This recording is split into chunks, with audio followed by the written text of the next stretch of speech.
Hello and welcome. April from Sacred Roots here to talk to you today about why and how we start a garden. So, here in the US, on average, food travels over 1,000 miles from farm to fork, changes hands half a dozen times, and consumes 10 calories of fossil fuels to produce 1 single calorie of modern supermarket food. So that's a lot of greenhouse gas emissions, right? So, not just the environmental cost, but the nutrition cost. Fruits and vegetables sold in the supermarket tend to be there from transportation to display and how long they may be on the shelf, 7 to 14 days. So during this time, up to 50% of the nutrients can be lost. So the Institute of Food Research estimates that 45% nutrient loss once it reaches the supermarket. So that means all the time it took to transit, now it's in the supermarket, it's already lost almost 50% of its nutrients. So this is a big reason why starting our home gardens, supporting farmers markets, or getting involved in community-supported agriculture can be a great way to boost up your nutrition. So the National Garden Association did a study that a planting of $70, so an investment of $70 into the garden, can produce yields worth $530 per dollar. So that's a 650% profit. So lots of reasons here. So we can save money, we can help the environment, and we can actually increase our own nutrient capacity that we are absorbing, okay? So the other environmental costs can be that the modern agriculture tends to add nitrates to the soil, so we know if we're doing it at home and we're doing it organic and sustainable, we are actually reducing those nitrate levels in our municipal water supplies. And we know that that can pose some dangers and increase risks for different types of cancer. So now that we know all the benefits of why, the motivation of why we're here to talk about, now let's get down to the brass tacks. How do we do it? If you know nothing about it, we're going to start here. Okay, so we're going to plant gardens, right? How do we do that? So we have to start by planting, and there are some questions that you're going to want to ask and some assessments you're going to want to make here. So you want to choose the right location, okay? So you want plenty of sunlight, at least 4 hours, and you want it to be in a close proximity to a hose or a water source. So maybe you don't have the most ideal location, okay? So I have a house in Michigan where I have a lot of shade, and in some places I only get 3 to 4 hours of sunlight. I still garden these spaces.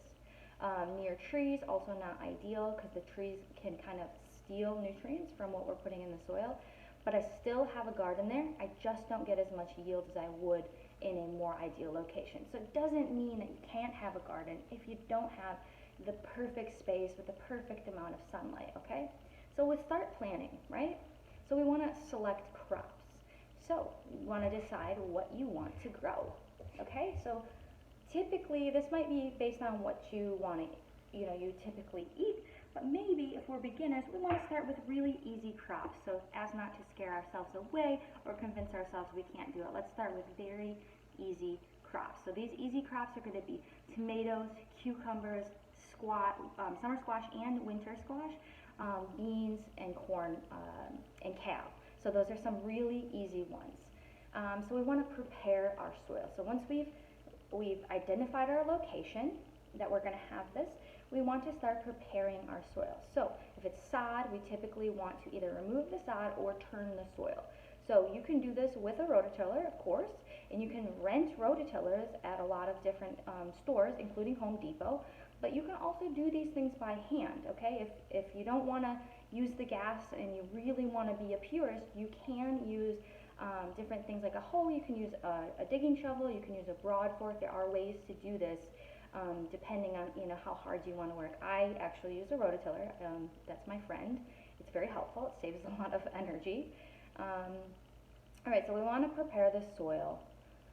So we want to turn it, and then after we get the soil worked and turned, we have a space identified, measured out, then we want to add compost, okay? So there's lots of different recommendations you'll see with fertilizing. The way that I grow in all the organic farms that I've worked at is we use compost. And compost is pretty readily available. You can actually get it by the yard or by bags at your local landscape supply store.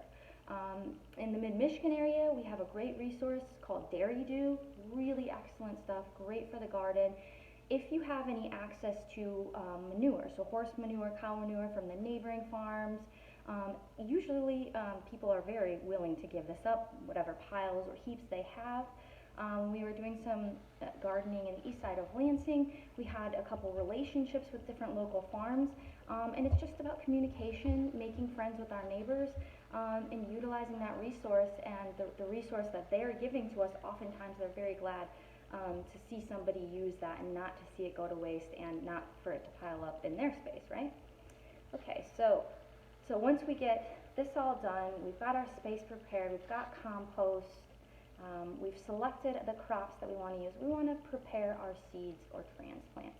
So if you're a beginner and you're a little intimidated, it might be easier to go with transplants. It's a very easy way to start. Transplants are very readily available at greenhouses, even at Walmart, Home Depot. They're available in a lot of spaces now. So that's an easy way if you're a little intimidated. Just start with transplants.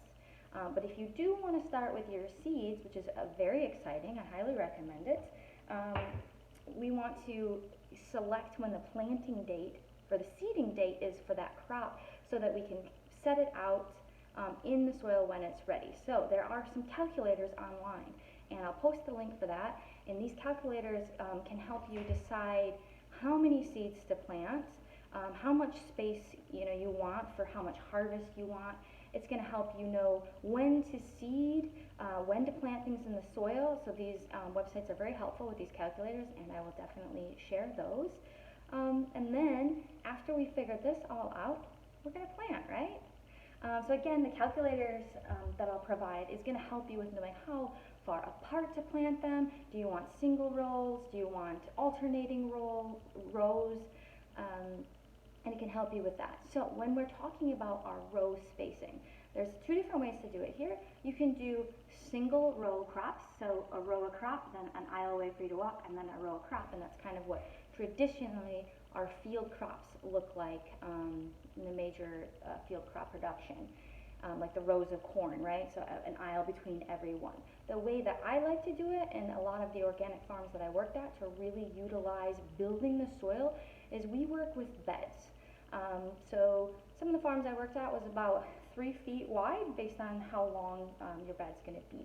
So for me, as a home gardener, I actually determine my bed size based on my straddle, because I'm working in the garden doing the work, so I want it to be comfortable for me.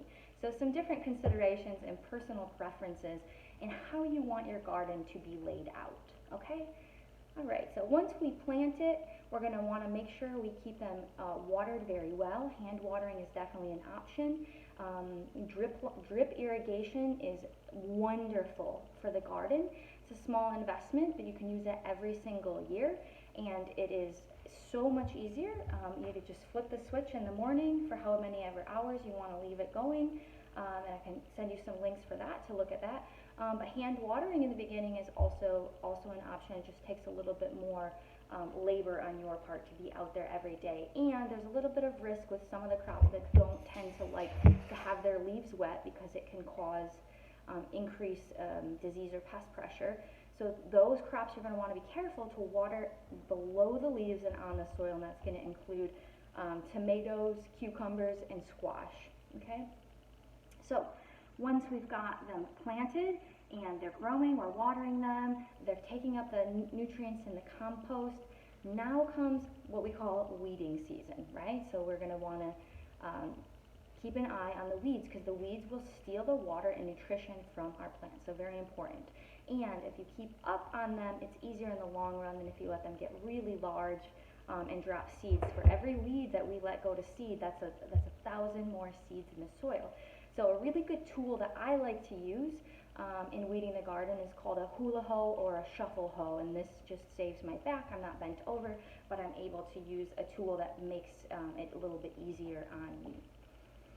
So we want to determine what we want to grow, when we want to plant it, when is it safe to plant it, And then always remember that even if you don't have space in a yard, let's say you have an apartment, if you have a patio space maybe, we can always do cropping in small containers. Now we're not going to be able to grow everything that we can grow in the garden, but very easy container plants. We can do tomatoes, we can do lots of different herbs, so it's still an option for you to start to supplement some of your produce, even if you don't have the space in the land for it.